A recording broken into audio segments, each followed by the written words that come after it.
If you are looking for tips to better mount and screw your fault drive, this video is made for you. Fault drive is a system constantly subject to violent movements and vibrations, two things which spontaneously make screw get loose. Your pod, your stator, and your blades all are subject to spontaneous unscrewing during usage. And screws getting loose can trigger damages to your system and even put you in danger. So you need to properly secure your screws and have great confidence in them. And yet, as Paul told you many times, again, this is just a small amount of torque. I do not need to really reef on the bolt. A little nip up is not excessive force. These screws, again, do not need excessive force. Just finger tight, you don't need to go crazy. Again, just finger tight for those bolts. You don't need to be reef on it, just finger tight. Finger tight again, not crazy tight, doesn't need to be. Because, yeah, over-tightening these fragile pieces is a direct ticket to damaging your unit. So that sounds like a dilemma, and to be honest, it is a dilemma. The sweet spot between over-tightening and under-tightening is narrow, and it's only getting narrower as your gears are aging, getting used, and sometimes the inserts getting damaged. But don't worry, after a few years using fault drive, I've came up with a few tricks to solve this dilemma. Welcome to screwing without screwing up. We are going to see three different parts of your system, each requiring a different technique: the pod, the stator, and the blade. Let's begin with the pod attachment to the mast. Before attaching it, I like applying some blue thread lockers. Thread locker is specifically designed to prevent bolts from loosening from vibrations. It's a kind of weak glue. The proper way to use it is to apply it both on the bolts and on the inserts. Thread locker only dries in the absence of air, so screw immediately after applying it. Screw progressively each screw in clockwise direction, making at least a couple of circles so your pod is evenly attached. As soon as your pod holds in place and can't be moved by hand, you're done. Let it dry a few hours before using it. Thanks to thread locker, your bolts and your pod now will hold in place, not because the screws are super tight, but because they're glued in. And because thread locker also protects against corrosion, you can now leave your pod in place for a few months without any issue.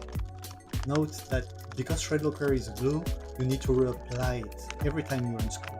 And when unscrewing bolts with thread locker, it creates a bit of dirt, so I prefer only using it on parts I don't often unscrew, which is perfect in this case. The next step is screwing your stator to your pod. Here I am using Teflon tape. Teflon tape is a thin, sticky layer that will make your screws protected from vibrations. Take each of your screw and a piece of Teflon tape. Roll each of your screw in a piece of Teflon tape and screw them in. You will feel that the screw has a bit more resistance, which is exactly what you want. The reason I'm not using thread locker here is because I like undoing my stator between every session to clean it up. So I want something more convenient to apply, not dirty, and that I can do at the very last minute before riding.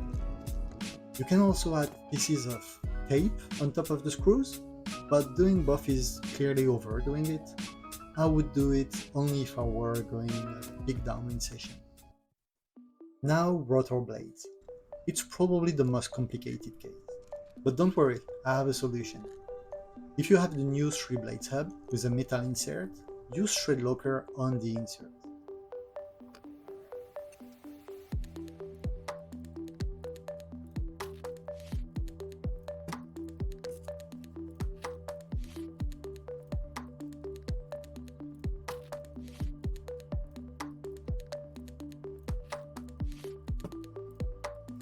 Then install your blade as usual.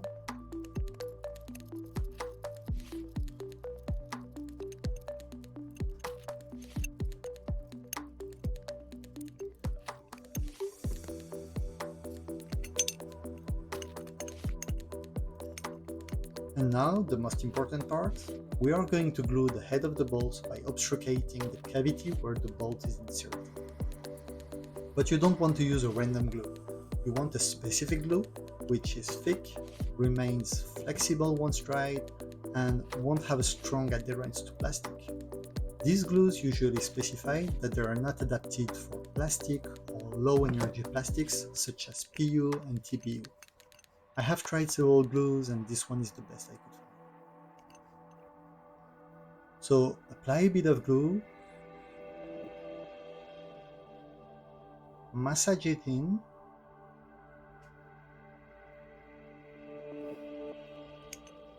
and give it a clean finish by brushing in the direction of the water flow.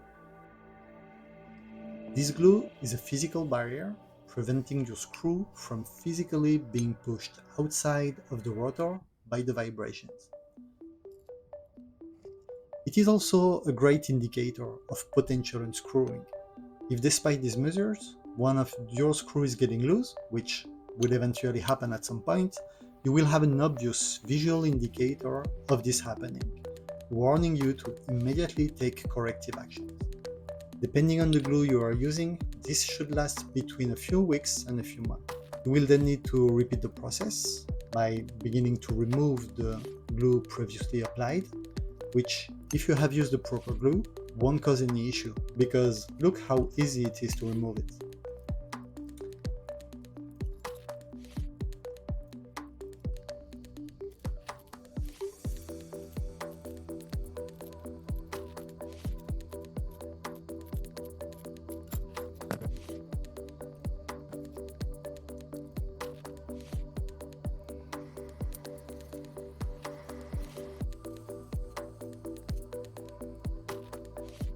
If you have the old rotor hub without the metal inserts, there is a variant to this technique. You cannot use thread locker because it's only efficient on metal. So here we're also going to glue the threaded end of the screws in the hub. Using a nail or something similar, push some glue in the receiving end of the hub. This also perfectly fixes strip threads. One of my blades here has a strip thread, which means that screwing doesn't work anymore, it is just a hole, but the glue trick completely fixes it.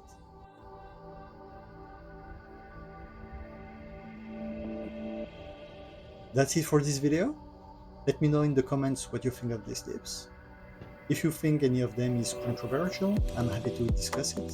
And if you have any more tips that could be included in this kind of video, please share it with me and it will make it to my next video. Until then, take care.